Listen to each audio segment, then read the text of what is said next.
এরপরে সুলাইমান আলাইহিস সালাম, উনি তো মরে নাই, মরছে? উনি জিন চালাইতো, উনিও মরবে? শক্তিশালী একজন নবী ছিল। উনি মালাকুল মাউতকে বলেছিলেন, মালাকুল মাউত, আমার মৃত্যুর সুয়াইয়া, সামান্য কিছু আগে আমারে বইলো, আমার একটা কাজ আছে। মালাকুল মাউত মৃত্যুর কিছু সময় আগে এসে বলল, সুলাইমান, টাইম ইজ আপ, সময় শেষ, অল্প কিছু সময় বাকি, কি করবেন করেন। সাইয়েদনা সুলাইমান জিনদেরকে ডাকলো, ও জিনেরা, বিশাল একটা প্রজেক্ট আছে, প্রজেক্টে কাজ শুরু করো।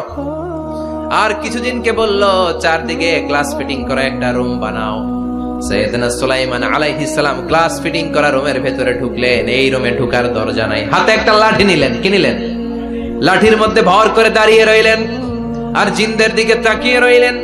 জিনেরা এত বদমাশ ছিল, সাইয়েদনা সুলাইমান দাঁড়িয়ে না থাকলে কাজ করতো না। ছিল ফাঁকিবাজ, কি ছিল? দাঁড়ায় না থাকলে আজও লোকজন কাজ করতে চায় না, ঠিক কিনা? মালিক দাঁড়ায় থাকলে ঠিকই কাজ হয়ে যায়। সুলাইমান আলাইহিস সালাম লাঠির মধ্যে ভর দিয়ে দাঁড়িয়ে রইলেন আর বললেন, কাজ করো। জিনেরাও কাজ শুরু করলো। ওদিকে মালাকুল মাউত এসে বলো, সুলাইমান, সময় তো শেষ। সুলাইমান বলে, সমস্যা নাই, রূহ কবজ করো। উনি লাঠির মধ্যে ভর দিয়ে দাঁড়িয়ে রইলেন। গ্লাস ফিটিং করা রুমের ভিতরে কোরআন সাক্ষী। মালাকুল মাউত ওইভাবে লাঠিতে ভর দেওয়া অবস্থায়, দাঁড়ানো অবস্থায় সাইয়েদনা সুলাইমান আলাইহিস সালামের রূহ কবজ করে নিলেন।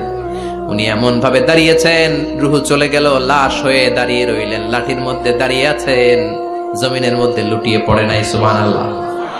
জিনগুলো দূর থেকে ভাবলো, বস তো দাঁড়ায় আছে। কে দাঁড়ায় আছে?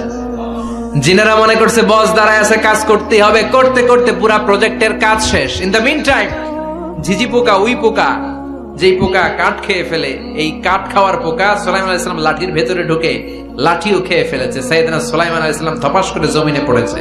আর জিনেরা কয়, হায় হায়, খালি খালি কাম করছে এতদিন। সুবহানাল্লাহ কইবেন না? সুলাইমান আলাইহিস সালাম বাঁচতে পারে নাই।